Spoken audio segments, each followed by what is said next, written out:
नमस्कार. समाजात एक घटक असा आहे आपल्या, ज्यांची लग्न रखडलेली आहेत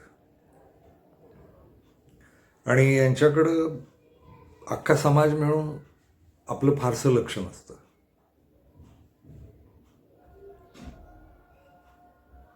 अतिशय त्यांना स्वतःला लग्न करायचं असतं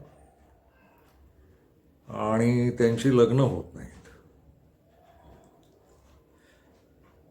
माझ्या भोवती अशी बरीच मंडळी भेटत आली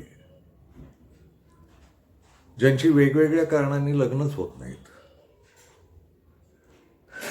महत्वाचा मुद्दा असा आहे की त्यांना लग्न करायचं असतं. जे लग्न टाळतात किंवा लग्नाला घाबरतात किंवा लग्न नकोच म्हणतात, असे लोक वेगळे. पण ज्यांना लग्न करायचं असतं आणि त्यांची लग्न होत नाहीत, आत्ता तो एक वेगळा विषय आहे ज्याच्यावर आपण पूर्वी बोललोय की लग्न रखडलेली मुली, आत्ताची ती कारणं आर्थिक आहेत किंवा मुलींच्या सुधारणेत ती कारणं शोधली जातात. मुली शहराकडं पळू पाहत आहेत किंवा जाऊ पाहत आहेत. त्या मुलींना लग्नच करायचं नसतं गावातल्या मुलांशी, आणि शेतकऱ्यांच्या मुलांशी लग्न करायचं नसतं. व्यापारी जमातीत सुद्धा म्हणजे लग्न रखडलेली, म्हणजे मध्ये तर मी असा एक विनोद पाहिला होता व्यापारी जमातींपैकी काही लोकांच्या बाबतीत की ते स्त्री गरोदर आहे, तर स्त्री गरोदर आहे तेव्हाच येऊन काही नातेवाईक आपल्या मुलासाठी या स्त्रीला मुलगीच होईल असं गृहीत धरून बुकिंग करून ठेवणं, आणि झालीच चुकून मुलगी तर ते बुकिंग पक्कं करणं. जन्माला आल्या आल्या मुली हा काळ मी पाहिला आहे, म्हणजे मधल्या काळात. तर ही एक आणखी वेगळी समस्या आहे. पण मला बोलायचं आहे ते स्वतःहून स्वतःचं लग्न रखडवून घेतलेली जे लोक आहेत त्यांच्या बाबतीत. काही एका आग्रहानं किंवा काही एका दुराग्रहानं, हट्टानं ही माणसं आपल्याकडं जे लग्नाचं तथाकथित वय आहे, तरुणपण, त्यात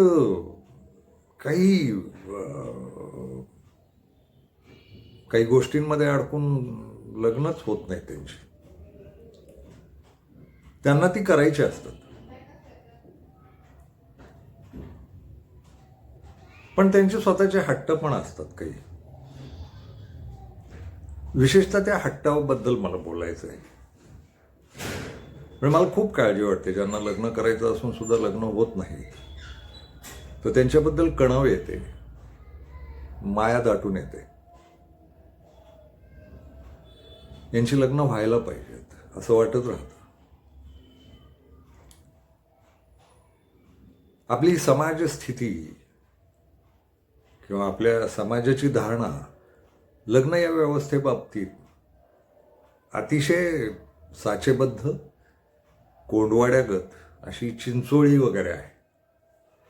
फार अटीन नियम आहेत. म्हणजे मी कित्येक वर्ष सांगत आलोय की लग्न ही एका स्त्रीचं आणि एका पुरुषाचं होतं. मला ते स्वतःला ते पुरुष आणि स्त्री असली लग्न मान्य नाहीत. हे निसर्गाच्या विरोधात आहेत. ते खूप बंडखोर वगैरे समजतात ते लोक. ते त्यांना त्यांचं लकलाप. मला त्यांच्या नादी पण लागायचं नाही आणि त्यांच्यावर टीकाटिप्पणी पण करायची नाही. निसर्गत लग्न ही स्त्री आणि पुरुषाचीच गोष्ट आहे किंवा समागम. आणि समागम ही या सजीवांना, ज्यांच्यात समागमाची शक्ती आहे, त्यांनी करणं गरजेचंच आहे. तर त्या स्त्री पुरुषांचं अधिकृतपणे लग्न व्हावं, ज्यांना समागम करायचे आहेत त्यांचं अधिकृत लग्न व्हावं असं मला वाटतं. पण बऱ्याचदा होतं असं की वयात आलेली मुलं मुली आहेत ना, यांच्या लग्नाबद्दलच्या कल्पना या फार चित्रविचित्र असतात. आणि त्यांच्या आईबापांच्या किंवा समाजाच्या पालकांच्या सुद्धा, नातेवाईकांच्या सुद्धा. आणि फार अटी आणि नियम असतात की मुलगा असा पाहिजे, मुलगी अशी पाहिजे. ह्या अटी नियमांनी फार वाताहत केली लग्न व्यवस्थेची असं मला वाटतं. आपण आग्रहपूर्वक बोलत आलोय बघा की लग्न ना माणसाचा आत्मा चांगला आहे का आणि माणसाचा मेंदू चांगला आहे का, या दोन निकषावर व्हायला पाहिजे. पण लग्न किंवा प्रेम प्रकरणं जुळताना तुम्ही लक्षात घ्या, एकमेकांचा आत्मा किंवा एकमेकांचा मेंदू तपासलाच जात नाही. आणि माणूस हा बुद्धिमान प्राणी आहे असं म्हटलं जातं, फार बुद्धी याला. पण या बुद्धीनं हा निर्णयच घेत नाही. म्हणजे प्रेम आंधळं असतं वगैरे वगैरे असल्या काहीतरी व्याख्या केल्या जातात. कशाला आंधळं प्रेम करायचंय? आणि प्रेम अशा अमुकच व्यक्तीवर किंवा लग्न सुद्धा अमुकच व्यक्तीशी, या काय अटी आहेत? म्हणजे मुलं भेटतात आणि लग्न होत नाही म्हणतात तेव्हा कळवळून येतं काय झालंय असं विचारलं की मग ते अटी नियम सांगायला लागतात. आता जगात सगळीच्या सगळी मुलं प्रचंड श्रीमंत आणि पैसेवाली कुठून आणणार हो? माणूस कष्ट करणार आहे का? स्वतःच्या मनगटावर आयुष्य निभावणार आहे का? हे नवरा आणि बायको दोघांचं पाहणं हेच गरजेचं आहे.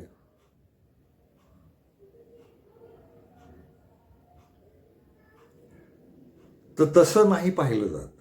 ते फार निकष दिसणं, पैसे, वरपांगी निकषात. अर्थात एक आहे, या निकषांबद्दल मला फार तक्रार नाही करायची बरं काय. ज्यांच्या इच्छा आहेत त्यांनी ते करावं. पण मग या इच्छांपायी ज्या काही लोकांची लग्नच होत नाही समाजात, त्यांचं काय करणार? आणि यातला आणखी एक गंभीर मुद्दा आहे. काही शारीरिक कमतरता असलेली जी माणसं आहेत ना, ज्यांना अपंग म्हणतात, ते फार असा दिखावा करणारा भपकेबाज एक शब्द काढलाय आता, दिव्यांग. अरे नका अपमान करू ना. दिव्यांग कसलं दिव्यांग? त्या बिचाऱ्याच्या त्याच्या वेदना असतात. अपंग मंडळी, त्यांच्याही लग्नाचा प्रश्न.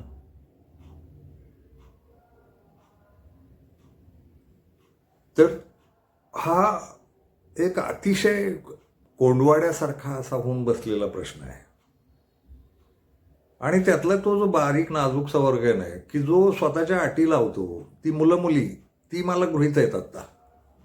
इतर सगळ्या मुद्द्यांवर बोलत राहू आपण आयुष्यभर, पण ही जी हट्टानं स्वतःच्या काहीतरी अमुकच पद्धतीचा मुलगा पाहिजे आणि अमुकच पद्धतीची मुलगी पाहिजे असे आग्रह धरलेले लोक पण खूप आहेत समाजात, आणि त्यांचं लग्नच होत नाही. ते फार, खरं तर वरपांगी पाहिलं तर असं दिसू शकतं की हे मूर्ख आहेत. अर्थात त्यांना मूर्ख म्हणता येत नाही, त्यांच्या एकूण विचारधारेचा किंवा विचारांच्या धारणांचा आदरच केला पाहिजे आपण. पण यात चुका होऊन बसतात आणि वय वाढत राहतं. अशी खूप माणसं मला माहिती आहेत अशी, की जी त्यांना लग्न करायचं होतं आणि त्यांच्या कुठल्या तरी दुराग्रहापायी ते लग्न करायचं राहून गेलं. आणि आत्ता आपण फक्त कळवळा दाखवू शकतो, आपण काही करू शकत नाही. बरं, ते आपण सल्ले देऊ ते ऐकत पण नाहीत हे लोक. म्हणजे सल्ले देणं हे जास्तीच धोकादायक असतं. कारण लग्न ही गोष्ट अशी आहे की ती कुठल्याही लग्नाला तुम्ही सल्ला द्यायला गेलात ना, आणि ते लग्न चालेल की फसेल. लग्नानंतर संसार नावाचा एक शब्द आहे, तो चालतो की फसतो, हे इतकं अनाकलनीय आहे की तुम्ही सल्ले देणं हा फार वाईटच प्रकार ठरू शकतो. आपण तात्विक बोलू शकतो, म्हणजे तुम्ही करा, जसा जोडीदार मिळेल तसं लग्न करा, त्याचा आत्मा पहा आणि त्याचा मेंदू पहा, थांबा थोडा काळ, थोड्या परीक्षा घ्या आणि मग लग्न करा. आणि शक्यतो लग्न फसू देऊ नका, आयुष्यभर टिकवून धरा. असं आपण तात्विक बोलतो, पण हे होईल याची शाश्वती नसते. त्यामुळं तर आणखीन भीती वाटते की आपण ज्या मुलांशी मुलींशी बोलायला निघालो आहे त्यांचा मेंदू, त्यांच्या डोक्यातले विचार आणि आपण मांडत असलेलं तत्वज्ञान फार उच्च दर्जाचंच असतं नेहमी. त्यांचं जुळेल का त्या तत्वज्ञानाचं आणि त्यांच्या विचारांचं? आणि झाल्या फसगती तर काय घ्या, ती पण दडपणं येत राहतात.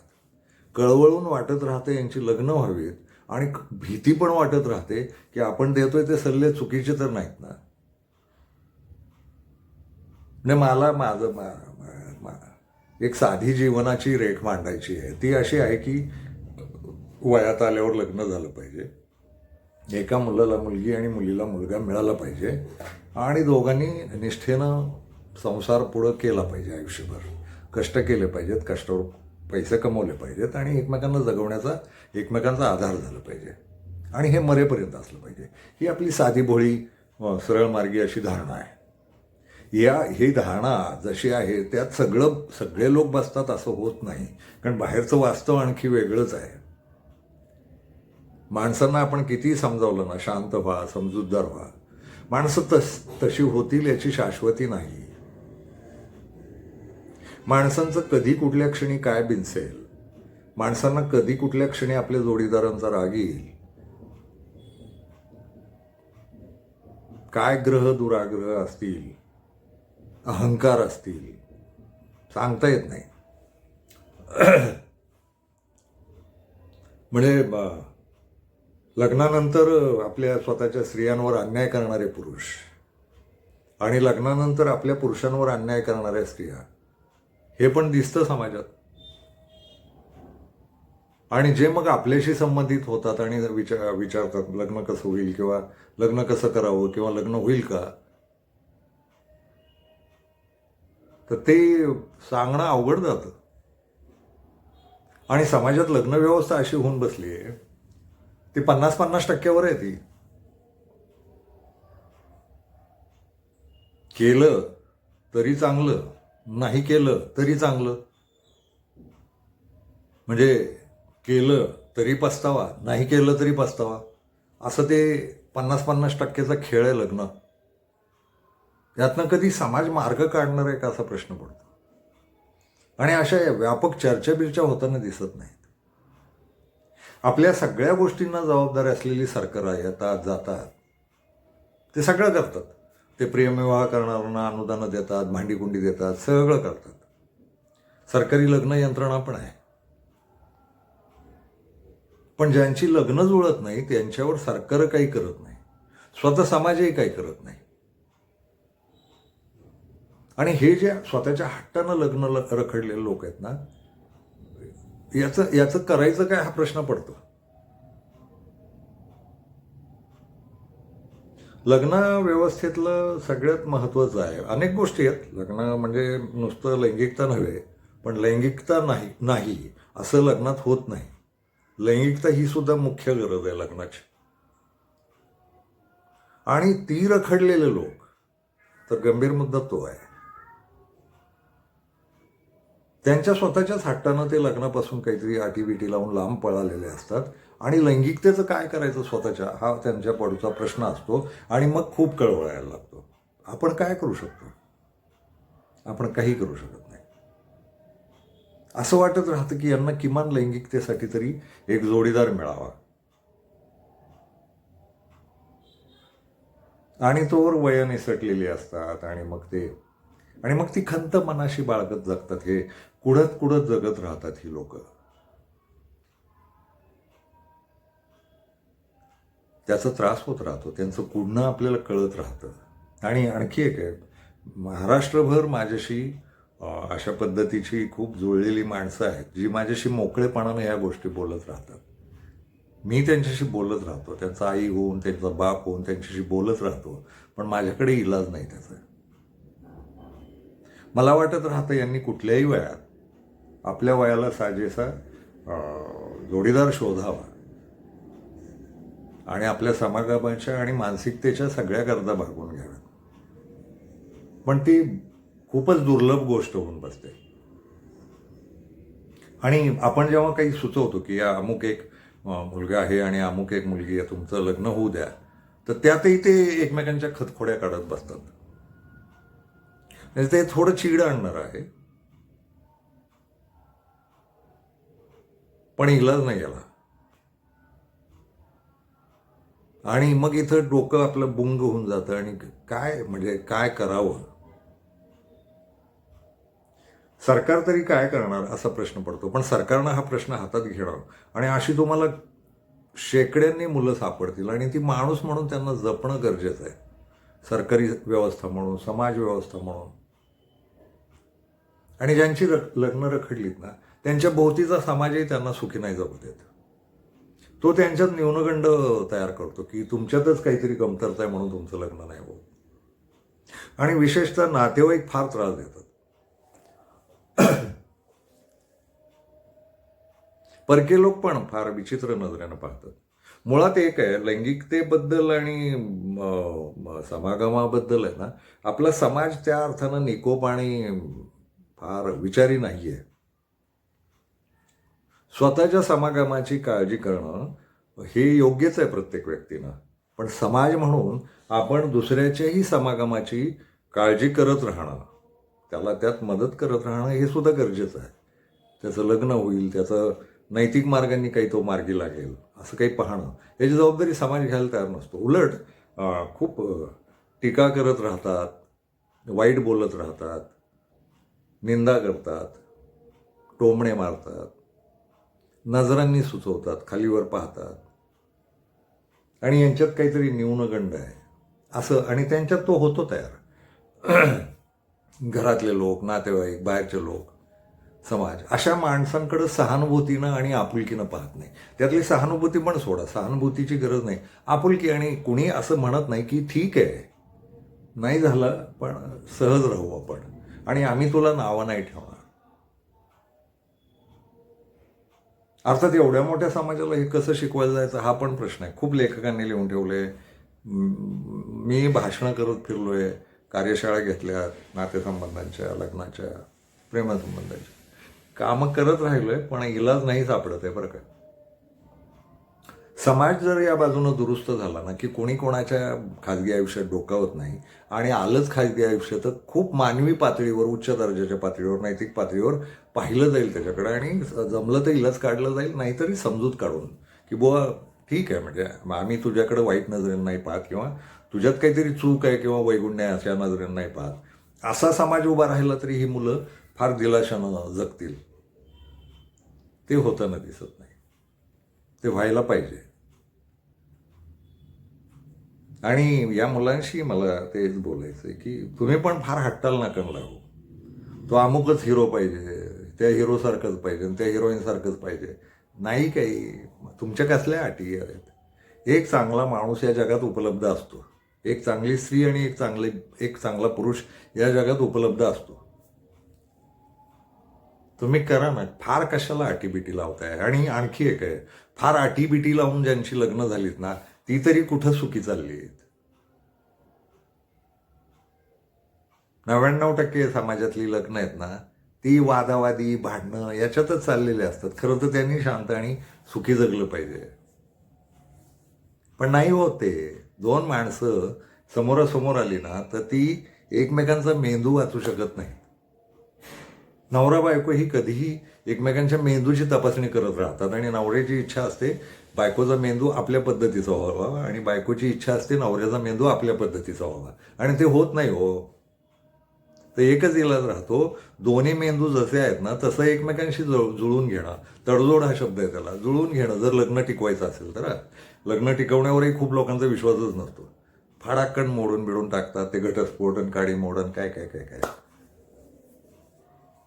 पण दोन मेंदू जुळवून जोडीदार हा तात्कालिक समागम आणि आयुष्यभराची मानसिक साथ हे आहे लग्न म्हणजे. तर मग त्याच्यासाठी दोघांचे मेंदू जसे असेल तसे, त्याचं वैगुण्य, तिचं वैगुण्य, ते दोन्ही झाकत झाकत एकमेकांचं जे काही भरीवपण आहे दोघांच्या मेंदूत, त्यांची जुळवणूक करत निभावणं असं करायला पाहिजे ना. ती दिसायलाच अशी पाहिजे, तो दिसायलाच तसा पाहिजे, त्याचे पैसेच असे पाहिजे, तिचं वय एवढं पाहिजे आणि त्याचं वय एवढं पाहिजे. 50शीला आलेल्या पोरांना विचारलं की लग्न करायचं का, हो म्हणतात. आणि मुलगी कशी हवी किंवा मुलगा कसा हवा म्हटलं की त्यांची जी अटींची यादी आहे ना, आपल्याला अक्षरशः बुडबुड आणते. एक व्यक्ती चांगली आयुष्यात ही अटच नसते त्यांच्याकडे. तर त्यांनी पण त्या भ्रमात राहणं गैर आहे. आणि या विषयावर मला नीट बोलता येत नाही, हे लक्षात येत आहे का? सल्लाच देता येत नाही, गोंधळायला होतं. आणि या मुलांमुळं लक्षात येतं बरं का, की आपल्याला फार अक्कल नाही आहे, आपणच गोंधळलेलो असतो. पण एक आहे, मी या प्रश्नांच्या मागं लागत राहतो, बोलत राहतो आणि शोधत राहू काही. तर मुलांशी मला जे बोलायचं होतं ते असं आहे.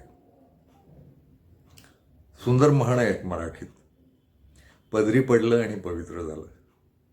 तर घ्या पदरात पाडून काहीतरी, कशाला अटी लावताय? लग्न झालेलेही मरणार असतात, न झालेलेही मरणार असतात. तर मरण्याआधी एकदा लग्न करून घ्या. फसलं तर फसलं, चाललं तर चाललं. असल्या काहीतरी विचित्र निर्णयाला आल्याशिवाय बघा, जुळलं तर. आणि बोलत राहू. तुम्ही जर, मी या चॅनलवर फारसं आवाहन नाही केलेलं, पण काही बोलावं असं वाटलं तर मला कमेंट करून किंवा माझा व्हॉट्सअप नंबर ज्यांच्याकडे आहे त्यांनी बोलायला हरकत नाही, माझ्याशी प्रश्नही विचारायला हरकत नाही. मला सापडतील तशी उत्तरं देत राहू. आणि उत्तरं देत राहू म्हणजे उत्तरं देणारा शिक्षक बिक्षक नाही आहे मी तुमच्याशी संवादी व्हायला आलेलो माणूस आहे. मला सगळी उत्तरं नाही माहिती, पण एक आहे, आपण संवाद करत राहिलो तर उत्तरं सापडत जातील हळूहळू. आणि ज्यांची आयुष्य बिनलग्नाची गेली त्यांनी असं समजत बसू नये की वाया गेलं. पुन्हा मागाचा तो विनोद सांगायचा, तर लग्न केलं तरी आयुष्य वाया जातं आणि नाही केलं तरी वायाच जातं. जे आहे ना 50-50%. तर त्याच्यावर राहू. पण एक आहे की तरी मला वाटतं माणसं सुखी झाली पाहिजेत आणि त्यांच्या जगण्याच्या गरजा भागल्या पाहिजेत. तर त्याच्यासाठी काय काय इलाज करता येतील याचा संवाद करत राहू. मला पक्क ज्ञानी वगैरे समजण्याची कारणं नाहीत, मी तुमच्यासारखाच आहे. पण मग आपण संवादी होत राहू आणि उत्तरं शोधत राहू. या पिढीत, पुढच्या पिढीत, कुठल्या तरी पिढीत या प्रश्नांची उत्तरं मिळाली पाहिजेत. जी रखडलेले प्रश्न आहेत ना, ते संवादानं सुटत राहतील आणि मार्ग सापडत राहतील असं मला वाटत राहतं. खरं सांगू का, ज्यांना लग्न करायची इच्छा आहे ना, त्यांनी आयुष्यात जी पहिली संधी येईल ना लग्नाची, त्याच वेळेस लग्न करून टाकलं पाहिजे. फार नखरे करत बसू नयेत. म्हणजे अटी, नियम, खूप लोक म्हणतात बघा, एवढ्या मुली पाहिल्या, एवढी मुलं पाहिली, त्याच्यानंतरच पसंती होऊन लग्न झालं. मग ते गुण जुळणं, पत्रिका जुळणं, तसलं काही करत बसू नये. लग्न 2 विजातीय व्यक्तींमध्ये होतं. मला नेहमी वाटतं की जी कोणी आयुष्यात पहिली व्यक्ती येईल ना, तिच्याशी पटकन लग्न करून टाकावं.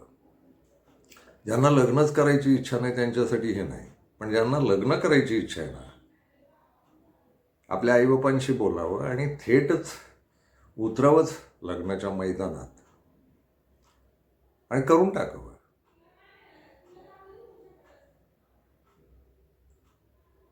पुढं लग्न टिकेल का नाही वगैरे, लग्न चालेल का, लग्न टिकेल का, संसार मोडेल का वगैरे वगैरे, या पुढच्या गोष्टी आहेत, त्या पुढच्या वेळेस पाहता येतील.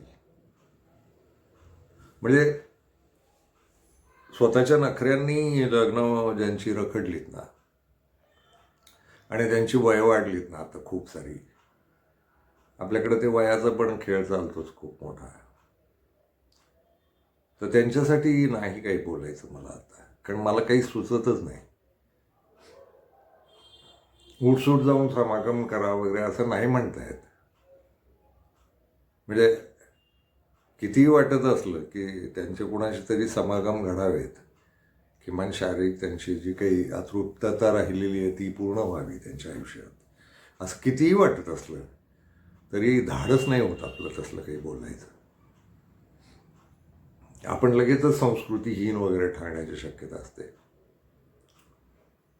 हे गुपचूप लफडी केलेली आणि ते सगळं चालतं, पण यांना जर आपण म्हणालो की अधिकृतपणे कुणीतरी एक जोडीदार धरा आणि सुरू करा तुमचं आयुष्य, तर ते पाप ठरतं. मूलभूत नैसर्गिक गरजेला, लैंगिकतेला आपल्याकडे पाप मानलं जातं. ती भागवण्याला पाप म्हटलं जातं. ती दाबा, संयम ठेवा वगैरे असे सल्ले तर त्यांच्यासाठी नाही आहे. पण जे आता तरणे आहेत किंवा ज्यांचं लग्नाचं वय आहे किंवा कुठलंही वय असो, तुम्हाला लग्न करावं असं वाटलं ना ते, तर मला वाटतं ते पहिल्या फुरसतमध्ये केलं पाहिजे. फार ते निवडीन आवडीन वगैरे असं काही बघत बसू नका. लग्न टिकायचं असेल तर ते माणसाच्या स्वभावावर टिकतं आणि मोडायचं असलं तरी माणसाच्या स्वभावावर मोडतं. हे थोडंसं बिनधास्त वाटेल बोलणं, पण तसं नाही आहे. हे मानवी बोलणं आहे. मला वाटतं घ्यावा निर्णय आणि फार रखडत बसू नये. फार नियम अटी लावत बसू नका हो. करून टाका लग्न.